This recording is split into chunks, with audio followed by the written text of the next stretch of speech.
Estados Unidos versus Rusia, las líneas rojas, el misil Oreshnik y la balcanización de Siria, por el periodista, escritor y académico uruguayo residente en México, Carlos Facio. El ensayo de prueba en condiciones reales de guerra del nuevo sistema hipersónico balístico de alcance intermedio ruso Oreshnik parece haber tenido un eficaz efecto disuasivo en la coyuntura, haciendo implosionar, de paso, la vieja doctrina de George Kennan contra la ex Unión Soviética y ahora Rusia, así como el plan de la RAND Corporation presentado al Congreso en 2019, que alentó la guerra de desgaste por delegación de Estados Unidos y la OTAN contra la Federación Rusa en Ucrania, cuyos objetivos perseguían el mismo fin: dividir a la sociedad rusa y crear las condiciones para hacer colapsar internamente el régimen del presidente Vladimir Putin. Con ello estalló, también, la narrativa elaborada por las usinas de propaganda del Pentágono, la Agencia Central de Inteligencia y el MI6 británico, que durante casi 3 años difundieron en el occidente colectivo la idea de un Putin igual a Hitler, repudiado por el pueblo ruso y al frente de un país débil, sin capacidad técnico-militar para soportar una guerra de desgaste de los 32 países de la OTAN. Al respecto, el 17 de noviembre, The New York Times publicó un editorial firmado por Megan Stack, ex corresponsal en China y Rusia, donde recordó cuando el secretario de Defensa de Estados Unidos, Lloyd Austin, dijo a los periodistas 2 meses después del inicio de la operación militar especial rusa que Washington convertiría en arma el patriotismo de los ucranianos y quemaría sus vidas en una guerra prolongada que probablemente no se iba a poder ganar, para debilitar el poder de resistencia de Putin y provocarle una derrota estratégica, sin tener que enfrentarse directamente con él. Creo, dijo Stack, que es correcto calificar Ucrania como una guerra por delegación. En su soberanía, tras considerar a Rusia como una estación de servicio con un ejército, Estados Unidos y la OTAN creyeron que bastaría con sancionar, aislar, armar una guerra proxy en Ucrania y desatar la rusofobia para que el país colapsara y Putin cayera.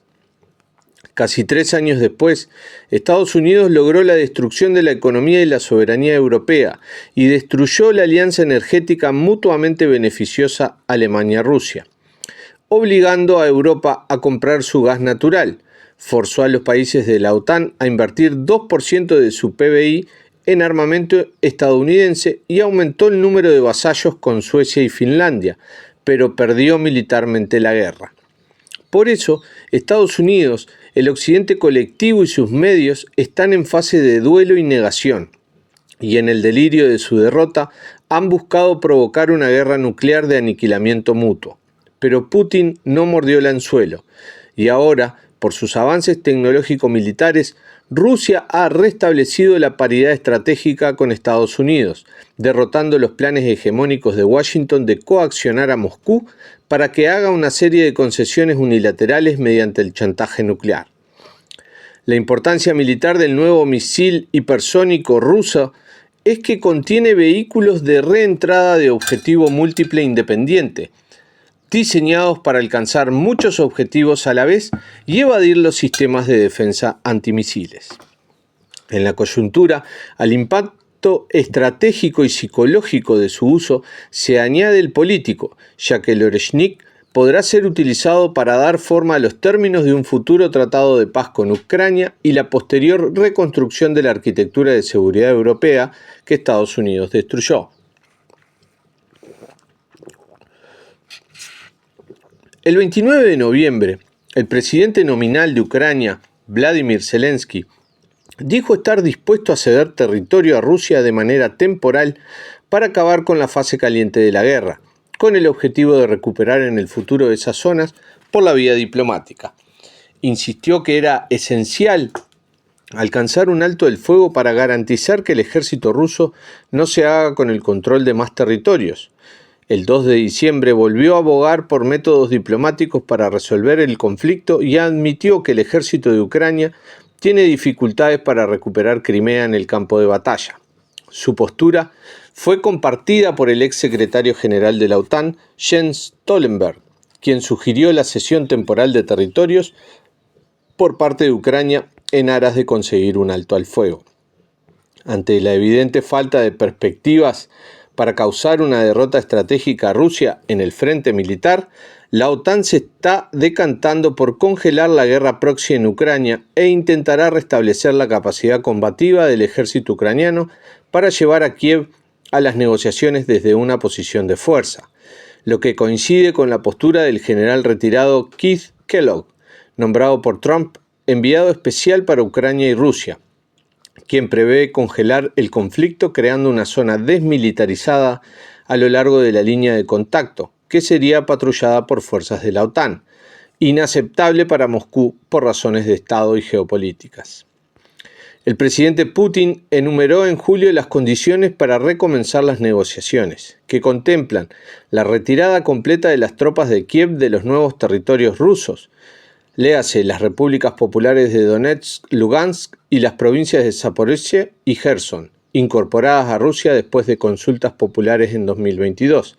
así como su reconocimiento, junto con Crimea y Sebastopol, como sujetos de la Federación de Rusia. Paralelamente, deben garantizarse la neutralidad y la no alineación, así como la desnuclearización, la desmilitarización y la desnazificación de Ucrania, y levantarse todas las sanciones contra Rusia. En ese contexto, no parece probable que el Kremlin acepte la nueva postura de la OTAN y la que adopten Trump y el general Kellogg. Tampoco resulta creíble que Kellogg pueda mediar entre Ucrania y Rusia, dado que, como admitió la señora Stack, Estados Unidos es parte de una guerra por delegación. O como lo llamó el canciller ruso, Sergei Lavrov, una guerra híbrida de Washington contra Moscú. Además, Rusia controla hoy la guerra, no Estados Unidos, y la lógica indica que la gana Moscú o se pasa a una fase de guerra nuclear, así sea limitada, incitada por Washington. En su entrevista con Tucker Carlson, Lavrov señaló que Rusia no quiere escalar la tensión, pero que es un error considerar que no tiene líneas rojas y está dispuesta a ceder constantemente. De allí que el 21 de noviembre dijo: Rusia envió una señal, el misil Oreshnik, y espera que Washington, Londres y Bruselas evalúen la situación correctamente. De lo contrario, agregó, Moscú está dispuesta a enviar mensajes adicionales.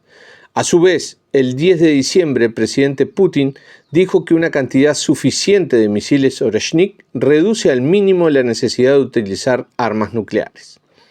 Sin embargo, el rápido desenlace del cambio de régimen en Siria parece indicar una jugada propia del plan de la Rand Corporation, dirigido a forzar a Rusia a extenderse imprudentemente para desequilibrarla y luego destruirla.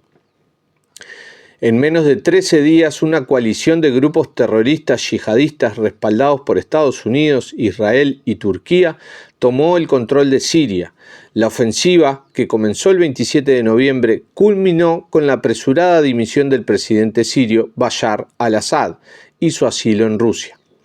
Envuelta en una maraña de intereses geopolíticos y geoestratégicos que involucra a dos potencias globales, como Estados Unidos y Rusia, tres potencias regionales como Israel, Turquía e Irán, varias monarquías petroleras como Qatar, Saudi Arabia y Emiratos Árabes, y a distintas facciones político-religiosas locales como los kurdos, los chiíes, los suníes y los cristianos, no está clara aún cómo evolucionará la situación en Siria, aunque a corto y mediano plazo es predecible un proceso de balcanización signado por una violencia fratricida caótica, incluida la perspectiva de un nuevo califato y una renovada guerra civil. En la coyuntura, como parte de una estrategia dirigida a remodelar todo Medio Oriente, los grandes vencedores son Estados Unidos e Israel, que de manera coordinada, en el marco de la guerra híbrida proxy de Washington contra Rusia en Ucrania y las matanzas genocidas del ejército de Tel Aviv en Palestina ocupada, patrocinaron y reactivaron bandas mercenarias de distinto pelaje y a facciones terroristas de yihadistas islámicos derivados de Al-Qaeda, el Estado Islámico y el Frente Jabhat al-Nusra, partidos del Frente para la Victoria del Pueblo de Siria, hoy Hayat Tahrir al-Sham, Organización para la Liberación del Levante, organización extremista proscrita internacionalmente por la ONU y Estados Unidos, cuyo cabecilla es Abu Mohammad al-Jolani.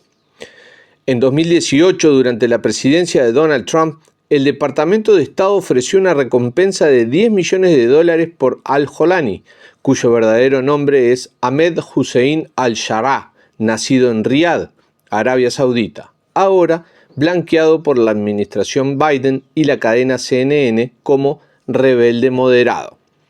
Y según reconfirmó el 11 de noviembre The Washington Post, el grupo islamista HTS, dirigido por al-Jolani, fue apoyado en la ciudad de Idlib, donde había formado un gobierno de salvación sirio por 20 operadores ucranianos experimentados en el uso de vehículos aéreos no tripulados y unos 50 drones FPV.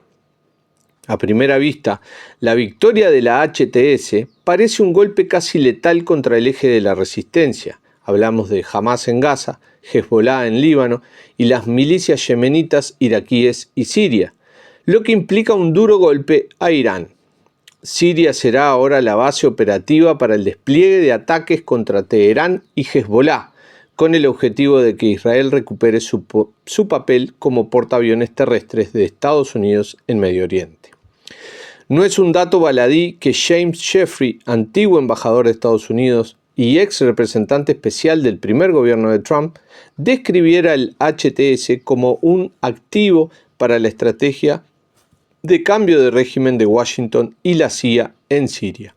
que tuvo como base la ciudad siria de Idlib, donde fue financiado por la Organización Nacional de Inteligencia Turca y armado por Qatar, con el apoyo de la OTAN y de manera encubierta por Tel Aviv. Tampoco que la base militar dirigida por el Pentágono en Al-Tanf, en el sur de Siria, sirviera para entrenar a opositores moderados contra el mandatario ahora exiliado en Rusia, cuando en realidad eran extremistas yihadistas o kurdos los que estaba armando. En medio de la ofensiva yihadista y con la falsa excusa de atacar al ISIS, Estados Unidos está bombardeando el desierto central de Siria, con el objetivo de intensificar el control de algunos de los campos petrolíferos y las rutas de transporte estratégicamente importantes de Siria. El acceso a los gasoductos y corredores que transportarán gas desde Qatar al Mediterráneo le permitirá a Estados Unidos controlar luego los mercados europeos.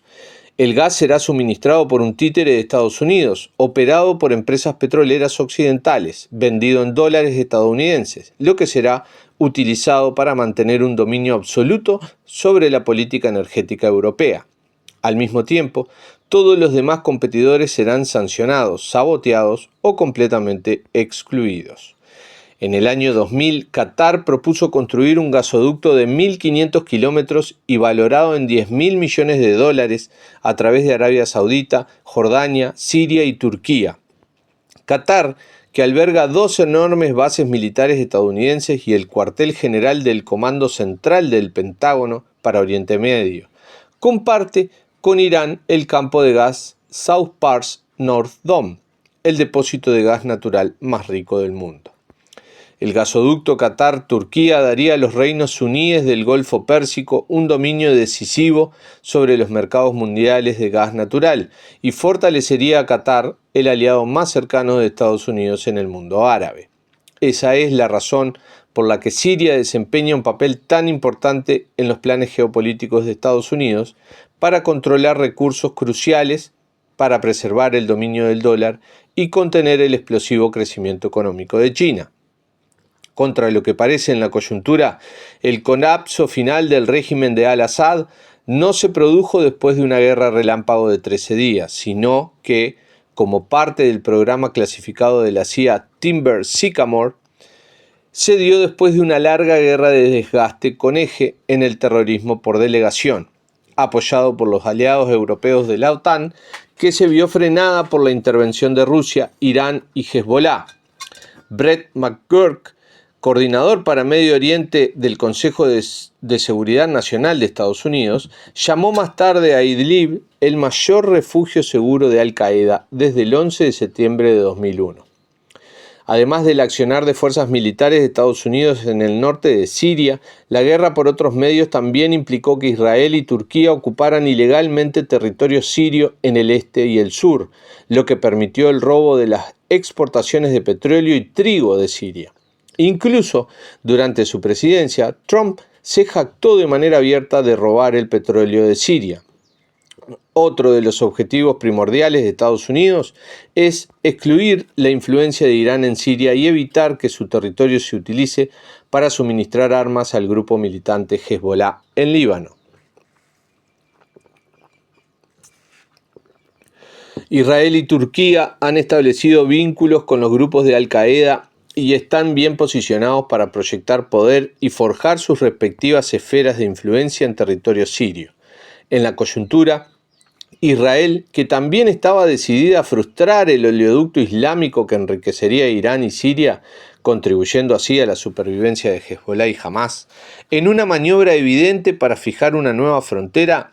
invadió otra gran cantidad de territorio sirio, tomando el control de las ciudades de Quneitra, Al-Qataniyah y Al-Hamidiyah, y también ha avanzado en la zona del Golán, ocupando el monte Hermón sirio, y ahora sus tanques están situados a solo 30 kilómetros de Damasco, la capital siria. También ha desmilitarizado aún más a Siria, bombardeando todos los almacenes militares a su alcance, las posiciones de defensa antiaérea y los equipos de transporte. Con ello, Israel busca restablecer su antiguo poder disuasivo regional y recuperar su papel como subimperialismo al servicio del Estado profundo estadounidense en Medio Oriente. En la nueva coyuntura,